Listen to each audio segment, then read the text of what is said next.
So, welcome to this webinar on Waterford's Community Climate Action Programme. Now, this will be a bit of a whistle-stop tour, but all details are now available online, and there will be time for questions at the end.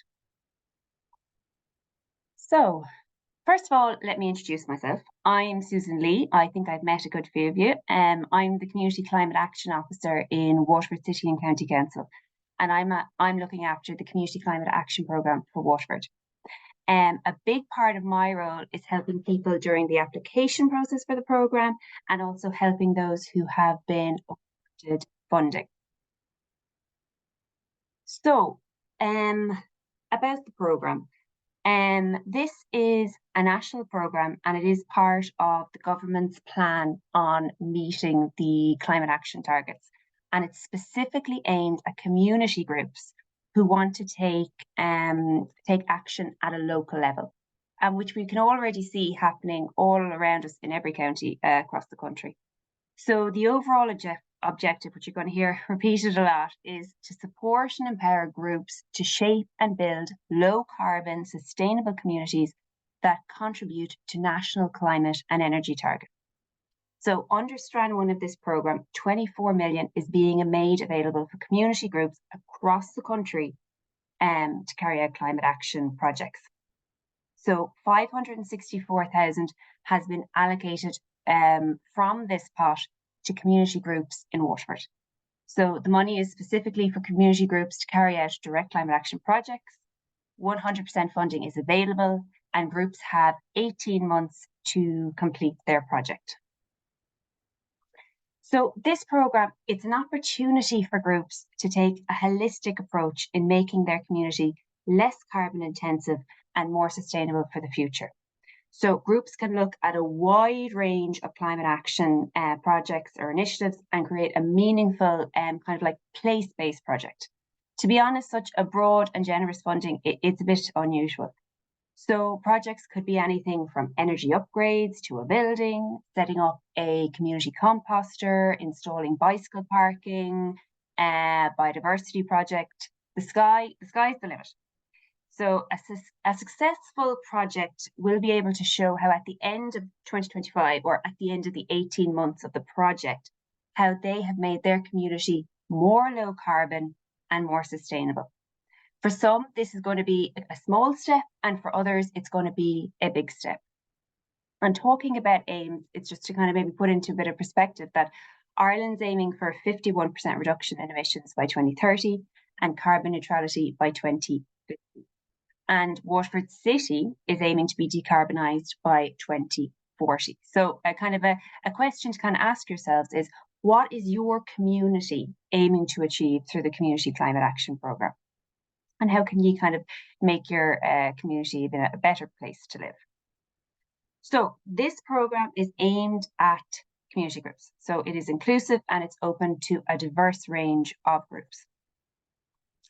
So to be eligible to apply, you need to fit 3 criteria. First of all, you need to be located, you must be a not-for-profit organisation. You must be located in the operational area of Waterford City and County Council. So that's Waterford and then Little Bits Ferrybank. And you need to be set up correctly. So you need to be registered with the PPN or another collective, say like the Tidy Towns, or you have an appropriate governance structure. So you've got a constitution, you hold an AGM and there's minutes available. So on the right, we can see examples of groups who are eligible. We've got Women's Shed, Men's Shed, community groups, sports clubs, football clubs, local charities, social enterprises. Those who wouldn't be eligible are private individuals, for-profit businesses, schools, third-level institutions, and national-level community and environmental organisations, because again, this is a local community project focus. And groups can apply together in an area, but there must be a lead group who will apply and be in charge. And again, if you aren't sure if your group is eligible, or you're wondering maybe what the impact is if you charge a membership or you are in receipt of other funding, public funding, just get in touch and we can run through your setup to check your availability. So what projects are we looking for? Eligible projects have to be direct climate action projects. So ultimately there must be some sort of tangible end product which reduces emissions, and or combats the impact of climate change. So things like awareness and education projects, they are examples of indirect climate action projects. So they have a lot of merit, they are 100% needed, but they're not the focus of this funding. But to make it easier, when you're thinking about your projects, there are 5 themes which you should focus on when you're coming up with your ideas. So theme 1, community and energy. This is about improving energy efficiency of buildings. It's going to include lighting upgrades, retrofits, and using more renewable energy, moving away from fossil fuels. The second theme, travel, is kind of like the name suggests. It's about reducing emissions from travel. So it's basically you're encouraging walking, cycling, vehicle sharing, things like that. There are going to be limits within this theme because public travel infrastructure falls under local and national government, but there still are things groups can do. On to theme 3. So there's a lot of emissions around food, from how it's grown to how it's transported to just even the amount of it that is wasted. So projects under this would seek to reduce food waste. Theme 4, shopping and recycling. This is about how we use resources and ultimately how we overuse resources. So projects under this theme would increase the reuse and reduction of materials. It would prioritize repairing, repurposing, and finally recycling. The theme very much falls under the circular economy. And the final theme, local climate environmental action, is how we can positively manage and engage with our kind of like physical surroundings. This could include planting, pollinator projects, climate resiliency, and climate mitigation. So here are just some examples of what projects might be under each of these themes. Again, these are only examples and we're really open to everyone's ideas. So under theme 1, community and energy, it could be a small community renewable energy project. It could be retrofitting a community building, LED community lighting, an EV charge point. Under travel, it could be you want to put in some cycle parking. You want to improve access to cycler walkways, again, EV charging, because it hits multiple themes. Food and waste, it could be you want to do a community garden, you want to put in composting facilities, you want to set up a community fridge so that your people can share food they're not going to use.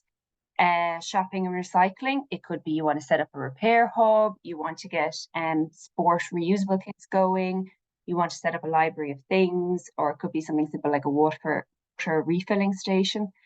Local and climate environmental action, the last theme. This could be things like you want to do a mini forest in an area, you want to set up a community garden, you want to do a pollinator project, you want to do some water harvesting, or you have a climate resiliency project. So groups are encouraged to hit as many themes as possible, as it will strengthen your application. So we want small, medium, and large size projects.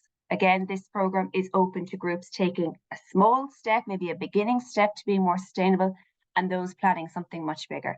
So groups can apply for funding up to 100,000. So there are 3 tiers of funding you're going to apply under. Small projects, that'll be anything less than 20,000. Medium projects are going to be 20 to 50,000, and large projects are 51 to 100,000. Now, bigger projects are getting more of the funding. So we've been asked by the Department of the Environment to allocate 90% of our funding to medium and large projects. So we would provisionally expect that we'd have about 3 to 4 small projects, 4 to 5 medium projects, and 3 to 5 large projects. But honestly, that is going to depend on how much funding is sought from groups.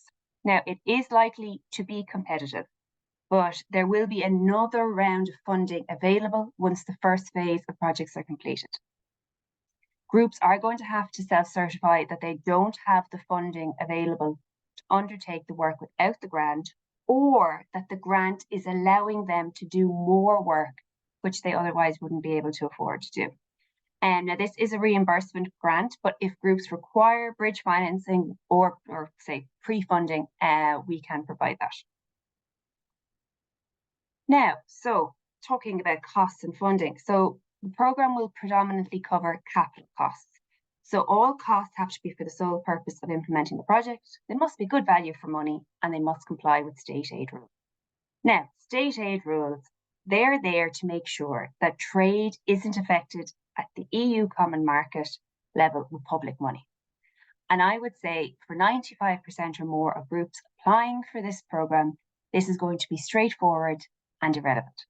So if groups are deemed as being in receipt of state aid, then they can't receive more than 200,000 in de minimis funding over the 3-year period. Now, again, from most groups won't have any economic element that is affecting the EU market. So it'll be inconsequential, and the 200,000 cap will be inconsequential. But I just want to mention it, and it's going to be something that I'll talk through with each individual group who's applying. So you can also use match funding with this programme if you wish. Ineligible costs. So this is going to be for-profit projects. It's going to be for operating costs. It's going to be for staff costs, training costs, or where more appropriate funding opportunities exist. So there are other grants available for similar work, so it would need to be clear why you're applying under this programme. Also, I just want to say that VAT can be included in the grant amount if your group cannot reclaim it. Now, so again, you don't just have to do one thing. So it won't be that you're just retrofitting your building or you're just putting in a water refilling station. Your application could include a suite of measures looking at the different themes. And again, we strongly encourage groups to address as many themes as possible. So I'm going to go through 2 quick examples of what potentially a large and a small project could look like. I want to stress again, these are only examples, and groups are encouraged to do something which fits their group, their area, and their interests. So say in this example, it's a community allotment group, and they're applying for a small grant. So that would be under the 20,000. So they're looking at 2 themes. Theme 1, food and waste, and theme 5, local climate and environmental action. So firstly, they want to set up a wormery for their food waste. And secondly, they want to set up a seed library to share resources and promote biodiversity. And then also they're planning to install a rainwater planter to reduce runoff during heavy rainfall. This is going to provide habitats for pollinators, and it'll create an attractive feature in their garden. Now, realistically, this project will only cost a few hundred to a few thousand, depending on the knowledge and skill set within the group. But this would be an example of a small project. So now a large project. In this example, hypothetically, we've got a community group who have a building and a football pitch, and they're applying for a large grant. So they want to do upgrades to the fabric of their building. So they want to look at their installation for energy efficiency. This will make the building more comfortable to be in. It's going to reduce emissions, and it'll also reduce their energy bills. They also want to upgrade their pitch lighting to LEDs, again, for energy efficiency and also to reduce their bills. And they also want to install solar PV to meet their electricity demand.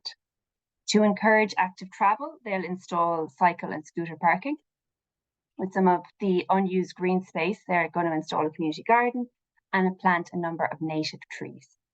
And finally, they'll be collecting unused or no longer used, perfectly serviceable sports gear from their members to create pre-love kits. So this is going to have to stop families or new members having to buy new when taking up the sport or simply growing out of the stuff.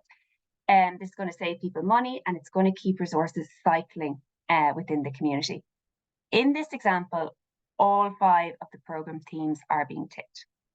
And a project like this would in all likelihood cost somewhere between 60 to 100,000, but that's going to depend on the size of the building, the amount of retrofitting required, the solar panel requirements, and the amount of the size of maybe the planting and stuff. Again, this is only an example, and it may be quite difficult for groups to meaningfully hit all 5 themes in their application and in the real world. So when you're planning your project, or if you're wondering if you've got an idea already percolating in your mind and you want to know if it's eligible, kind of think to yourself, which one of the programme themes am I hitting? Is it community energy? Is it travel? Is it food and waste? Is it shopping and recycling? Is it local climate and environmental action? And say you might come to the table with only one of those things. It might be you really want to put in a community composter. Then you're like, God, maybe there is something we can do under another theme. So that's what you can kind of have a look at. And then once you kind of know what themes you're hitting, just make sure that you can say what you're doing. What type of climate action is it? Are you reducing your emissions? Are you increasing energy efficiency, or are you increasing renewables? Are you increasing or protecting biodiversity? Are you creating local climate resiliency? Are you reducing waste? Are you creating your local circular economy? Or are you somehow facilitating the just transition?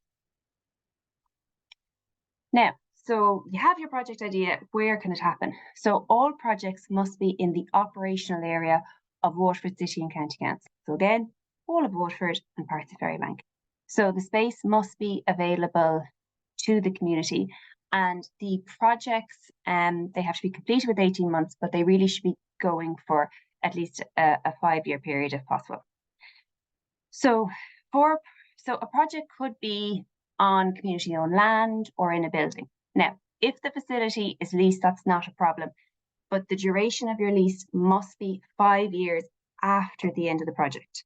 So at the end of the 18 months, the community then have another 5-year access to it. And certain projects might take place on public land. We've all seen tidy town projects on public land. That shouldn't be a problem, but permission will be required from the council, and that'll just depend on what your project is, and we can discuss that. Now, we've been discussing Strand 1, and I just want to quickly mention Strand 1A, the Shared Island Community Climate Action. So it's separate to that 24 million pot. So it's separate to the 564,000 already allocated to Waterford. It's an additional 3 million that is being made available to communities across the whole island of Ireland. It's got the same objectives, the same themes, the same rules, and the same funding as Strand 1, so the small, medium, and large projects. The key difference is that it's a cross-border project. So it'll be a collaborative project between a group from the Republic and at least one group in Northern Ireland. Because it's a bigger scale project, national level organisations can apply for this programme. And also at least 50% of the funding awarded must go to the Northern Irish partner. And if you think you'd be interested in this strand, you can get in touch and we can talk about it. Now, so how to apply? So if you're interested, have a think to what you'd like to focus on. Set up a meeting with myself to talk through your ideas. Then you'll design the finer details of your project, and you're going to cost your project. So you'll need 3 quotes for your application. And then you're going to complete and submit your application form. Again, part of my role is helping you with all these steps. Now, so we're accepting applications in a number of ways, and this is to kind of support groups that have different abilities and needs and just how they like to do a thing. So option 1 is you can use the online application form via submit.com. So we would recommend this method, or alternatively, you can download a Word version, which you can complete, and you can email it to us, or you can post it to us, and they're available in English and Irish. So regardless of which method you choose, the deadline is the same for all, and the questions are the same for all. So, and the application form, to be honest, it's pretty typical of most application forms. You're going to be asked about your group, you're going to be asked about your project, and you're going to be asked to submit some supporting documentation. Now, smaller projects, I will admit, have a slightly smaller application form, but medium and large projects are just going to be asked to write a little bit more under specific heading. Again, the deadline is the 19th of January at 3:30 p.m. So, there is limited funding available, and only a certain amount of projects will be selected. So for a project to be successful and receive funding, it needs to first pass the evaluation stage, then the selection stage, and finally the approval stage. So a committee within Waterford Council are going to evaluate all the projects against the evaluation criteria. Now, I've listed the major headings here, but there is a further breakdown available in the guideline document. And groups must achieve 50% and meet the minimum requirements to be deemed even eligible to be considered for funding. Then the committee will decide which projects to select based on the scores, but also taking into account we want a fair geographical distribution. We also want a fair representation of all the themes. Like, we don't just want to pick energy. We don't just want to pick food and waste. We want to get a nice spectrum, because they're areas that we all need to address. And we also want to look at how projects can contribute to the climate action objectives of Waterford Council.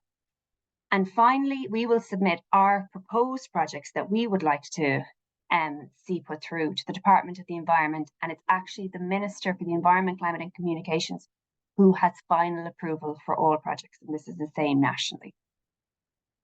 Now, again, this was a whistle-stop tour of the programme. There are resources available online. There is a detailed guidance document which goes through everything about the programme. There is also a case study document with over 20 examples of community climate action projects that would be kind of eligible under this programme. And I've also included a notes section under each theme covering some useful bits like how do you start an energy project? How do you get an energy audit? What kind of situations would you need planning? When would you need licensing? And that's for all the themes. There's also a general guide on planning projects and completing your application. And there's also a brief guide on the UN Sustainable Development Goals. So many grant programs want participants to note how their projects align with the UN SDGs.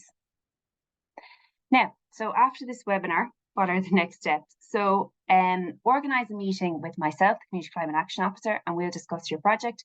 We can do this online or we can do it in person. And then you're going to just plan the details of your project. You'll get your quotes and then you'll complete your application. And I would say give yourself time. Now, we are aiming to have selected the projects by early February 2024, and then we will be submitting them to the Department of the Environment, Climate and Communications, and we will hope they will have their approval done by April, June. They have requested a 12-week window to review everything. And then we will, once we've got approval, we'll then issue the letter of offer and groups can start their project. So realistically, groups will be starting, again, our hands are a little tied on this. It could be anywhere, I would say, April onwards. Now, so 2 important dates. So there'll be a webinar next Tuesday, and that's about planning your project. So that'll be like the real finer details about planning it. And we will hold a webinar in a few weeks about the practicalities of completing the application form if people would like. How do you sign up for submit? What does that question mean? Where should I include this? Things like that. All applications must be in by Friday, the 19th of January. It is not a first come, first served basis. No application is going to be assessed before the closing date. Now, I won't go into this at length because time's getting away from me, but I just want to say that there's loads of funding out there for community climate action projects, and we can see community groups are very active in this area. I've just put a few up here. There's always more coming, and there are dates they're throughout the year. So I would recommend signing up to the PPN if you haven't already, or the Wheel newsletter. It's a great way to stay up to date on grants. Now, so I am going to stop talking and I'm going to open the floor to questions, and I'll also stop recording so people can feel free to talk. Yeah.